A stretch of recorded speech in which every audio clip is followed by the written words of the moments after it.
Hello dear student, एक प्यारी सी video में आपका स्वागत है। आज अपन बात करेंगे डी ट्रिपल एस बी के एग्ज़ाम के बारे में। अपन क्रैक कैसे कर सकते हैं, इसके अपन कुछ पॉइंट्स के बारे में बात करेंगे और इसके सिलेबस के बारे में बात करेंगे। डी ट्रिपल एस बी के अपन जो भी सिलेबस है, एग्ज़ाम में क्या पूछा जाएगा, अपन को कितने क्या क्वेश्चंस करने हैं जिससे अपना सिलेक्शन हो जाएगा, और अपन बात करेंगे कि क्या कितने फॉर्म्स अप्लाई किए गए हैं, उसके अपन पूरी डिटेल्स में चर्चा करेंगे। और आपको क्या पढ़ के जाना है, क्या आपके लास्ट में आपका अपन बोल सकते हैं आपके 20 डेज़ बचे हैं। अपन नॉर्मली 20 डेज़ आप बोल सकते हो, 20 डेज़ ही है नहीं आपके पास में। आपको लास्ट डेज़ में कैसे तैयारी करनी है, तो चलिए इस वीडियो में अपन बात करेंगे। अगर आपको मेरा वीडियो अच्छा लगता है तो अपने दोस्तों के साथ में भी शेयर इसको ज़रूर करना, एंड एक प्यारी सी कमेंट भी आप कर देना, और सब्सक्राइब तो करना ही है। चलिए अपन बात करते हैं डी ट्रिपल एस बी के बारे में। सबसे पहले अपन बात करते हैं इसमें आपके कौन कौन से क्वेश्चंस आएंगे, कहाँ से पुटअप होंगे, और आपको कितने क्या क्वेश्चंस आपको अटेम्प्ट करने हैं। सबसे पहले अपन बात करते हैं इसके एप्लीकेशन फॉर्म्स कितने अप्लाई हुए हैं। अपन बोल सकते हैं करीब 90,000 के लगभग इसमें फॉर्म्स अप्लाई किए गए हैं। तो इसमें से आपका सिलेक्शन कैसे होगा, कैसे क्या करना है आपको बोलते हैं। और इसमें आपकी जो पोस्ट हैं 1507 के करीब आपकी इसमें पोस्ट रखी गई हैं। तो आपको सिलेक्शन करने के लिए ऐसे करीबन 4,000 या 5,000 या 10,000 स्टूडेंट में से आपकी एक सीट आएगी। तो वो सीट कैसे आएगी, अपन उसके बारे में बात करते हैं। तो आपको 200 क्वेश्चंस आपके एग्ज़ाम में पूछे जाएंगे, 200 क्वेश्चंस आपके एग्ज़ाम में पूछे जाएंगे, जिसमें से आपके 100 क्वेश्चंस क्या होंगे, आपके नर्सिंग के क्वेश्चन होंगे 100 क्वेश्चंस, और 100 क्वेश्चंस आपके नॉन नर्सिंग के होंगे।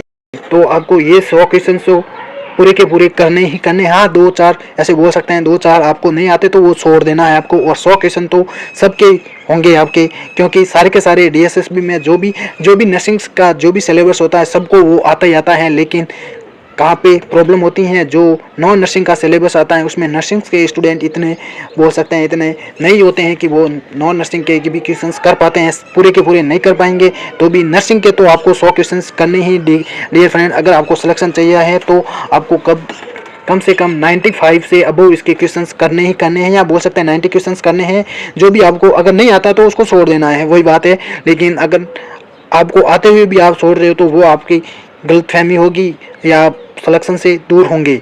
तो नहीं आता है तो वो आपको क्वेश्चन करना ही नहीं करना है, क्योंकि उससे आप और नीचे चले जाओगे नेगेटिव मार्किंग में। तो 100 क्वेश्चन आएंगे आपके, किसके आएंगे, नॉन नर्सिंग के। तो 100 क्वेश्चंस में जैसे आपके 20 क्वेश्चंस हो गए करंट अफेयर्स के। तो करंट अफेयर्स में से आपको बोल सकते हैं कि 8 या 10 से आपको क्वेश्चंस करंट अफेयर्स के अटेम्प्ट करने, 8 से 10 अटेम्प्ट क्वेश्चन करने हैं। 20 में से बोल रहा हूँ, आपके 20 क्वेश्चंस आएंगे रीजनिंग के। तो रीजनिंग आपको पूरी की पूरी करनी पड़ेगी, क्योंकि रीजनिंग के इतने ऐसे नहीं आते हैं, क्योंकि 2 आवर्स का टाइम रहेगा। ESSC में भी काफ़ी लोग नहीं पहुँच पाए थे, 90 से 120 तक ही पहुँच पाए थे।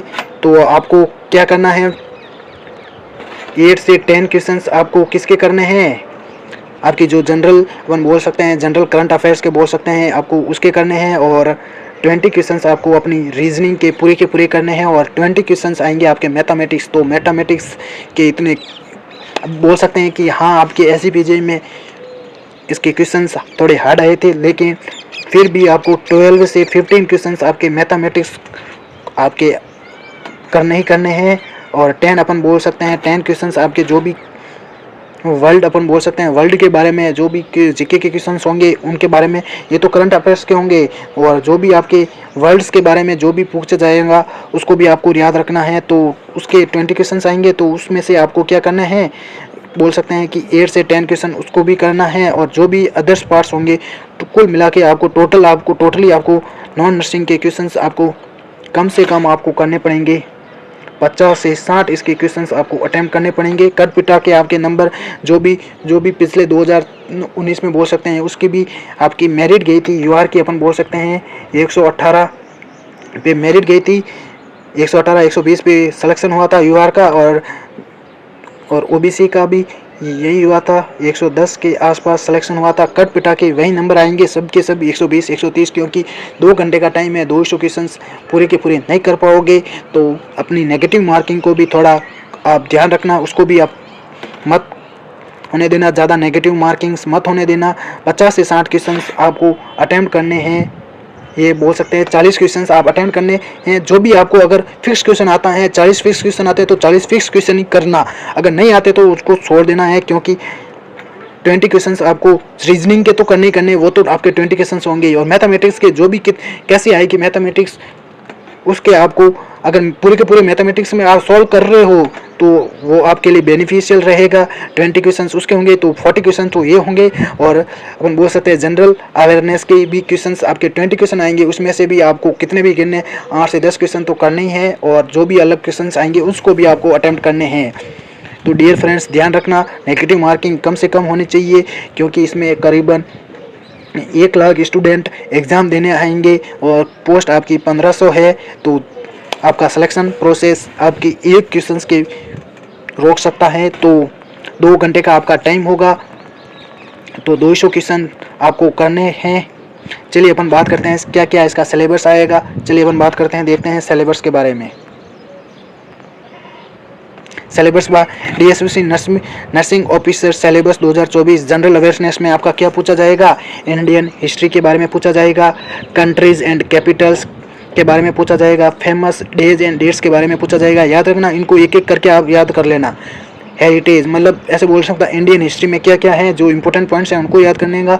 कंट्रीज एंड कैपिटल्स हैं, जो भी राजधानियां हैं कंट्रीज़ की उनको भी याद रखना। फेमस जो भी डेट्स एंड डेट्स हैं, ये पॉइंट्स आप देख लेना और इनमें से आप सर्च कर लेना क्या कैपिटल कौन कौन सी है कंट्रीज़ की, फेमस डेज और डेट्स क्या है, हेरिटेज क्या होगी, फेमस बुक्स एंड ऑथर्स के बारे में याद रखना। रिवर्स लेक्स एंड सीज ये तो पूछा जाएगा, ये तो पूछा जाता है। रिवर्स लेक्स एंड सीज के बारे में पूछा जाता है। सिविक्स के बारे में याद रखना। बायोलॉजी के बारे में, करंट अफेयर्स तो आते हैं। इंडियन पॉलिटिक्स, एनवायरमेंटल इश्यू, जो भी एनवायरमेंटल में इश्यू चल रहे हैं, इंडियन पार्लियामेंट में क्या हो रहा है ये भी ध्यान रखना।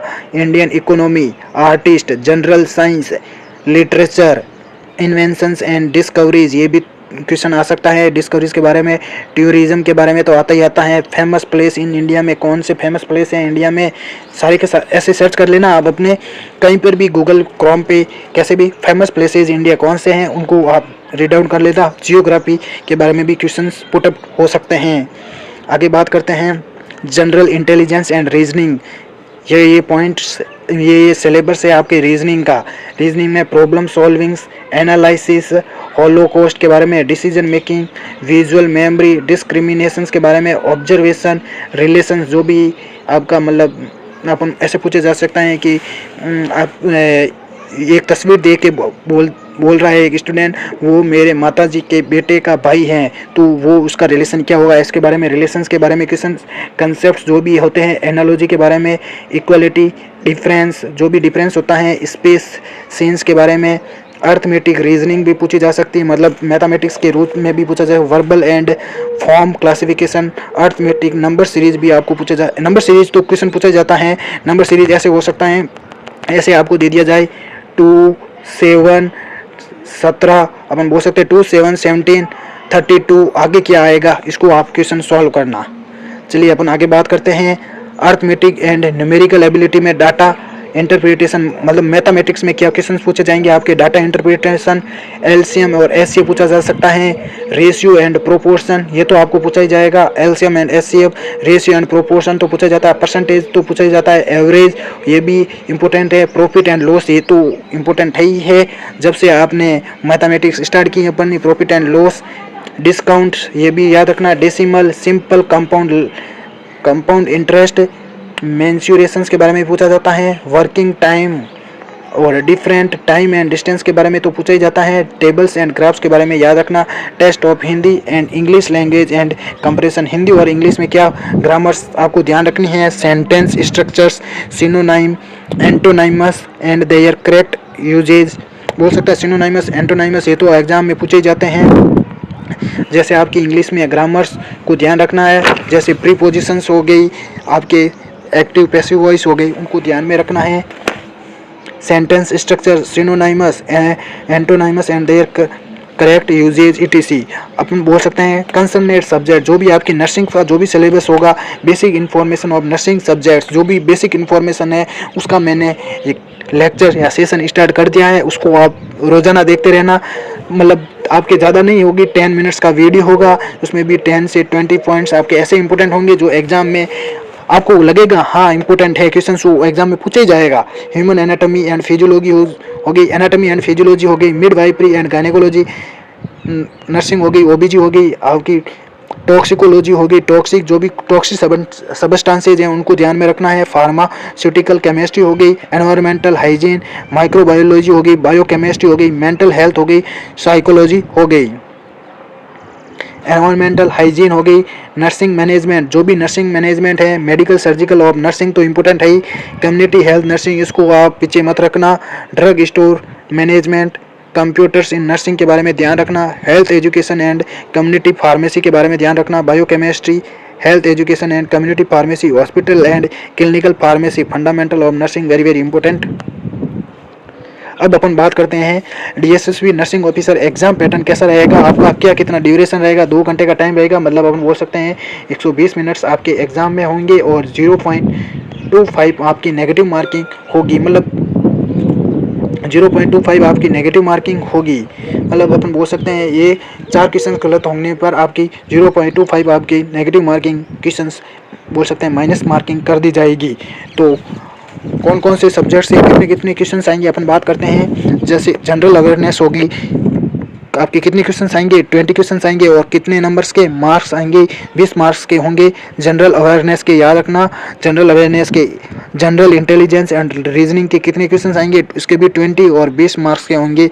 तो आपको इसमें जनरल अवेयरनेस में इसमें मैंने अभी आपको बताया था 8 से 12 ये क्वेश्चन आपको करने हैं, और जनरल इंटेलिजेंस एंड रीजनिंग के तो आपको 20 क्वेश्चन करने हैं।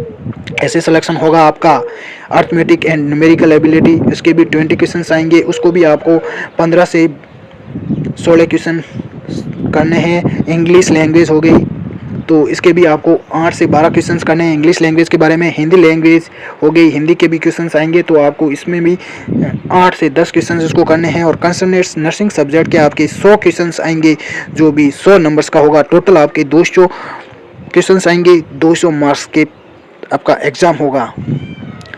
ये हो गया आपका पूरा का पूरा सिलेबस के बारे में, कैसे क्या अटेम्प्ट करने हैं, कैसा क्या होगा आपका नर्सिंग का syllabus. How to correct DSSB nursing officer exam 2024। ये आप एक बार अपने वीडियोस को दोस्तों के साथ में ज़रूर शेयर करना और अपनी पर्सनल एक्सपीरियंस को भी कमेंट करके बताएगा आपको कैसा वीडियो लगा। Thank you friends.